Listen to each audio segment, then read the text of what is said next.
Son quotidien se résume depuis quelques années maintenant aux travaux domestiques.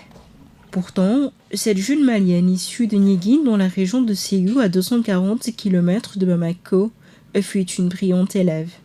Son nom, Mariam Koné. Âgée d'à peine 18 ans, Mariam a vu sa vie basculer lorsqu'elle faisait le CM1, année au cours de laquelle tous ses rêves d'entreprendre des études supérieures se sont brisés.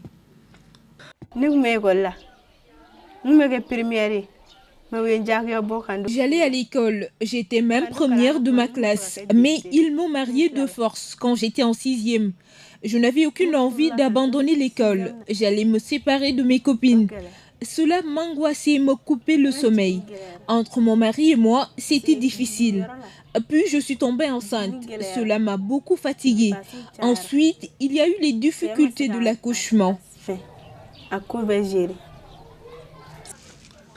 À des milliers de kilomètres de là, Yebou Sissé se trouve dans la même situation que Mariam. Après avoir contracté une grossesse non désirée, Yebou a été renvoyé de l'école primaire.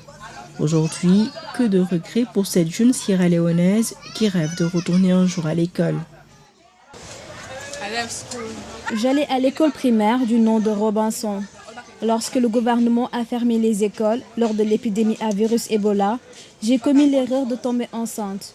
Et là, je n'ai pu retourner à l'école. Mes amis se moquaient de moi et mon copain m'a abandonnée. Il ne s'occupait plus de moi. Il ne voulait plus rien savoir de moi. Bien qu'elle soit beaucoup plus jeune, Bintou elle a la chance d'aller encore à l'école, mais elle est traumatisée par cette matinée inoubliable où s'est écrite la page sombre de son enfance. Elle a été victime de mutilation génitale à l'âge de 5 ans. Un matin, ma mère m'a réveillée et m'a demandé de l'accompagner faire une commission. Elle m'a conduite chez une vieille qui m'a emmenée dans les toilettes là où se trouvaient d'autres vieilles. Elles m'ont attaché les mains et les pieds et m'ont excisée. Puis, elles m'ont ramenée à la maison. Ce jour-là, je n'ai pas réussi à manger. Je suis tombée malade, j'avais des difficultés pour uriner et j'ai beaucoup souffert. Mariage précoce, mutilation génitale, violence basée sur le genre. Nombreuses sont les jeunes filles en Afrique à l'image de Mariam, Bintou et Yebou à être victimes de leur statut de fille. 20 ans après la conférence internationale historique de l'ONU sur les femmes de Beijing en 1995, malgré les conventions internationales qui protègent les droits des filles et des femmes, alors que les objectifs du millénaire pour le développement arrivent à leur terme, des milliers de filles font face à des obstacles multiples et entrecroisés qui les empêchent de jouir de leurs droits, affectant leur survie et leur développement juste parce que ce sont des filles. Selon les études de plan international sur la situation des filles dans le monde ces 4 dernières années, les filles qui vivent dans les régions du monde les plus pauvres sont parmi les groupes les plus défavorisés de la planète. Elles font face à des obstacles uniques, les empêchant de terminer leur cursus scolaire et d'acquérir des compétences nécessaires à leur transition pour pouvoir obtenir un travail décent.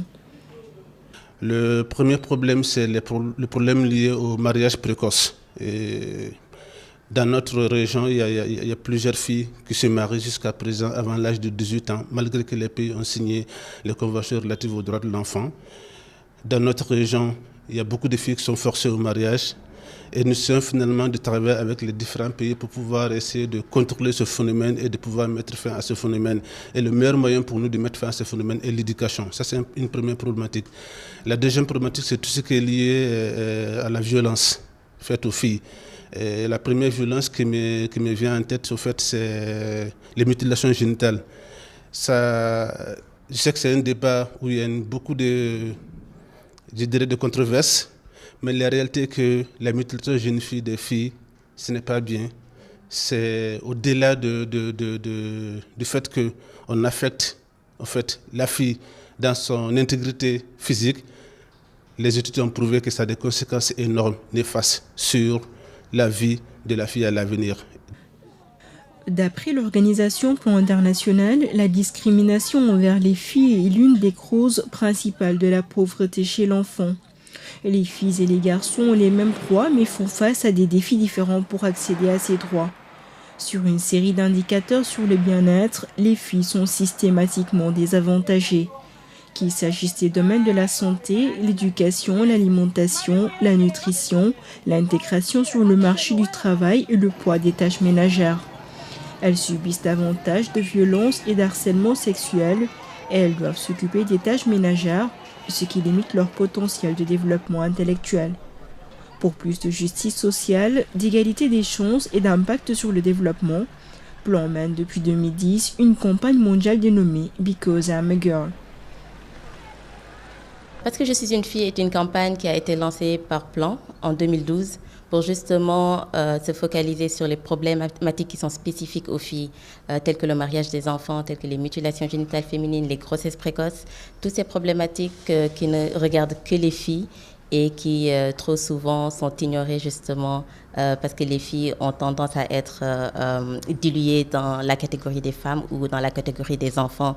Donc Plan, à travers la campagne, parce que je suis une fille, a voulu mettre l'accent justement voilà, par rapport à ces problématiques-là. La campagne Because I'm a Girl est seulement une des nombreuses actions menées par Plan International pour améliorer la cause de la jeune fille. En effet, l'ONG, qui est représentée dans la plupart des pays en Afrique de l'Ouest, travaille avec, pour et au nom des filles et des garçons et de leur communauté pour répondre aux besoins immédiats et à long terme afin d'aider à garantir des changements durables dans leur vie. En fonction des contextes particuliers des différents pays, les bureaux nationaux de l'organisation apportent des réponses relatives à la protection de l'enfance, l'éducation, la participation des enfants, l'autonomie, la santé sexuelle et reproductive, entre autres problématiques. Nous avons beaucoup d'activités, entre autres le plaidoyer, pour vraiment attirer l'attention des responsables concernant ces phénomènes. Ensuite, il y a beaucoup d'autres activités que nous avons réalisées dans le cadre de ces projets de lutte contre le mariage précoce. Nous avons mis en place des espaces d'écoute. Nous tenons périodiquement des cadres de concertation avec les acteurs et il y a des sessions de sensibilisation qui se font dans les villages. Bien qu'il y ait 78% des filles qui accèdent à l'école primaire, seuls 65% vont au niveau secondaire. Ça, c'est le TBS toujours de l'enquête démographique de santé continue de 2014 qui révèle ces chiffres. Là, nous travaillons aussi avec les enseignants dans le cadre du renforcement des capacités de ces enseignants, bien entendu en partenariat avec l'État, pour qu'ils puissent avoir les compétences requises, mais pour qu'ils puissent aussi avoir des connaissances en genre, pour mieux comprendre les problèmes que vivent ces filles, pour pouvoir les soutenir et pour pouvoir les encourager à l'école. Nous travaillons aussi avec les membres de la communauté, bien entendu, parce que l'enfant, quand il se réveille le matin, il ne se réveille pas dans une école, il se réveille dans un ménage où il a besoin que les parents le comprennent. Et quand je dis l'enfant, c'est de manière générale, mais la fille a aussi besoin d'être comprise. Les parents doivent comprendre que si elle est soutenue, elle peut réussir. Des défis restent certes à relever, mais il y a de l'espoir lorsque 4 millions de morts infantiles ont été évitées ces 4 dernières décennies et lorsqu'il y a davantage de constitutions et cadres juridiques qui s'intéressent aux femmes, lorsque des problèmes complexes tels que le mariage forcé et les mutilations génitales sont de plus en plus reconnus comme obstacles au bien-être, lorsque le taux de mortalité maternelle est descendu de presque 50%, lorsque plus de filles sont scolarisées et que ces mêmes filles participent aujourd'hui au développement de leur communauté et au respect des droits des filles. Diariata est l'une de ces filles leaders qui habitent la banlieue de Dakar et qui sont engagées dans la lutte pour le respect des droits des filles. Avec sa copine Seynabou, elle mène diverses activités qui visent à promouvoir le bien-être de la fille. Au niveau de Global Voice for Change, ce qu'on fait, c'est des plaidoyers, sensibiliser la population, faire des causeries et des plaidoyers aux autorités étatiques, c'est-à-dire les maires, les préfets, les sous-préfets, l'État, le gouvernement et les députés. On va les voir pour mettre les filles en avant, leur dire que vous êtes dans vos bureaux, peut-être vous ne savez pas ce que les filles vivent, mais nous, en tant que jeunes, voilà ce que nous voyons sur le terrain. Voilà la condition des filles au Sénégal, à Dakar, dans la banlieue Dakar. Maintenant, vous, En tant que compétence transférée, que pouvez-vous faire pour améliorer la condition de ces filles-là? Des ambitions ou des rêves, elles en ont toutes, malgré une violence subie, une scolarité brisée ou encore des espoirs perdus. De la ville au village, elles nourrissent le songe de devenir quelqu'un, d'être maîtres de leur destin et de contribuer au développement socio-économique de leur pays. Mon ambition, c'est de développer mon élevage de chèvres, puis les vendre et acheter des vaches. Ensuite, je pourrai investir l'argent dans la fabrication de savon, puisque j'ai été formée à cela. Je suis sûre que cela permettra de renforcer l'entente dans mon couple et aussi avec mes beaux-parents. J'aimerais être docteur, mais pour cela, il faut que je retourne à l'école. J'appelle donc le gouvernement à nous donner une seconde chance. Toutes les autres filles qui sont dans la même situation que moi. Nous savons que nous avons commis une erreur, mais aujourd'hui, nous souffrons des conséquences et nous supplions les autorités de nous laisser retourner à l'école.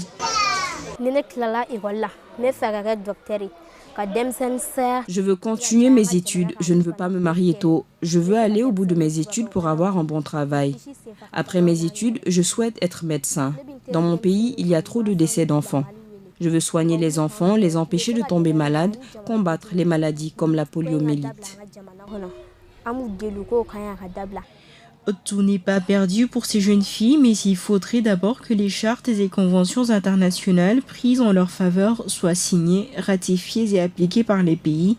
À cela, il faudra ajouter une synergie d'action entre les différentes institutions internationales, les gouvernements et les organisations de la société civile pour mettre fin à cette pression de la société traditionnelle sur la jeune fille qui en paie toujours un lourd tribut. On a beau avoir des idées, on a beau être engagé politiquement, quand les moyens ne suivent pas, rien ne va se passer. Et nos gouvernements, je ne dirais pas suffisamment de moyens, mais je pense qu'on peut mettre à côté un minimum de budget pour pouvoir faire la promotion des droits des filles à différents niveaux, que ce soit à l'école, que ce soit à travers les activités génératrices de revenus, et ainsi de suite. Et en collaboration avec les ONG, les bailleurs de fonds et les différentes parties prenantes, je pense que nous pouvons faire quelque chose. L'autre aspect qui est extrêmement important, c'est au fait l'engagement social. Parce que comme nous le savons, les filles n'ont pas accès à telle ou telle chose parce qu'il y a des barrières sociales qui sont là, qui sont énormes, qui sont tellement difficiles à relever que quand il n'y a pas cet engagement social de la famille, au village, de toute la communauté, ça va être difficile de faire quelque chose. Les filles détiennent le pouvoir de rompre le cycle intergénérationnel de la pauvreté. En éduquant les filles, en leur donnant à manger, de bons soins médicaux et une bonne protection, elles s'épanouiront et pourront améliorer leur vie et celle des autres autour d'elles. Investir dans les filles et les jeunes femmes a donc un impact positif sur la réduction de la pauvreté. Et cela rejaillit positivement non seulement sur les filles, mais aussi leur famille, leur communauté. Au bout du compte, tout le monde en tire avantage.